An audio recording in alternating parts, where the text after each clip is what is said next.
क्योंकि बिना दुल्हा का बारात शोभा नहीं देता,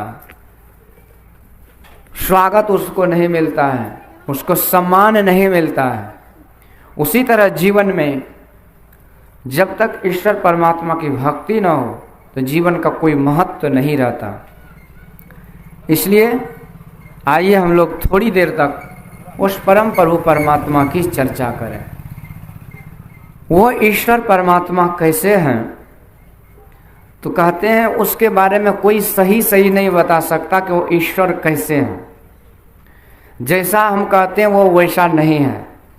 जस कथिए तस होत नहीं, जस है तैसा सोय, कहत सुनत सुख उपजे अरु परमारथ होय। हम जैसा कहते वह ऐसा है नहीं, पर जैसा भी है वह वैसा ही है। पर उनके बारे में कहने से सुनने से सुख होता है और परमार्थ भी मेरा होता है, यानी परमार्थ बनता है। पहले विचार करें कि परमार्थ क्या होता है। जैसा वो है वैसा हम बोल ही नहीं सकते हैं, फिर भी उसके कहने सुनने से परमार्थ क्या होता है। मान के चलिए भोजन जैसा है वैसा हम वर्णन नहीं कर सकते, इसलिए नहीं कर सकते कि हम भोजन किए नहीं हैं। अब हम जैसे तैसे उसको बखान करते अपने शब्दों में, तो उससे आपका कौन सा पेट भरेगा? पेट तो नहीं भर सकता ना। तो इसी तरह जैसा परमात्मा है वैसा हम बोल ही नहीं सकते उसके बारे में, तो फिर वो परमार्थ क्या होगा? तो गुरु महाराज ने कहने की कृपा की है।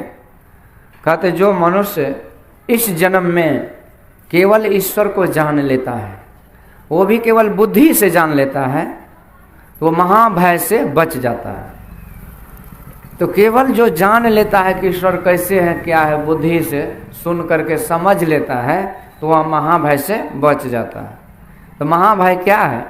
तो गुरु महाराज कहते महाभय है जब मनुष्य मर जाता है, अब मरने के बाद मनुष्य शरीर में नहीं आकर के दूसरे किसी शरीर में चला जाता है, उसी को महाभय कहते हैं। जो जन्म लिया उसको मरना है, मरना है कि नहीं? नहीं, मरना निश्चित है। और जो मर गया है उसको जन्म लेना निश्चित है। ये मत सोचिए कि मर गए तो छुट्टी छूट गया। मरने के बाद छुट्टी नहीं छूटती है, मरने के बाद ड्यूटी लगती है। कैसी ड्यूटी लगती है? तो दीवाने मन भजन बिना दुख पइहो, पहला जन्म भूत का पइहो, 7 जन्म पछतइहो।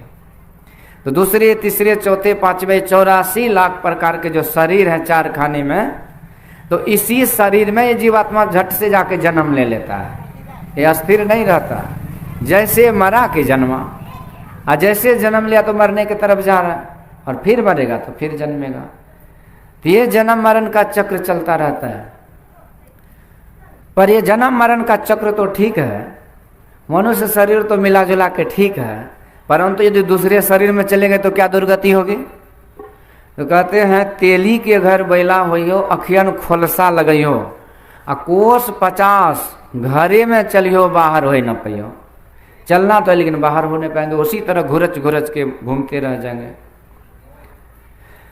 तो सूरदास जी महाराज कहते भजन बिना बैल बिराने होइयो, 4 पैर सिंह 2 गुंगा मुख, तब कैसे हरि के गुण गई हो।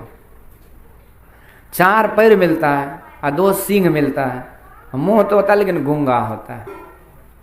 एक आदमी बोला फायदा का ही चीज है ना, अभी 2 पैर है, उस समय में डबल 4 हो जाएगा। अभी लड़ाई झगड़ा के लिए लाठी खोजना पड़ता है, उस समय 2 सिंह रहेगा, ढाई देने शुरू कर देंगे। अभी छोटा सा प्लेट में खाते उस समय बड़का नाद मिलेगा खाने के लिए। फायदा है? ये फायदा नहीं है। किसी भी शरीर में जाएगा ये जीव तो उसे दुख ही भोगना पड़ेगा। दुख के अलावा सुख का नसीब उसे हो नहीं सकता है। सुख नहीं हो सकता है। इसलिए संत महापुरुष कहते हैं कि इसी को संतों ने विचार करके महाभय कहा है। गुरु महाराज कहते उस ईश्वर परमात्मा को जान लेंगे जो बुद्धि के द्वारा केवल समझ लेंगे, सुन करके सत्संग में।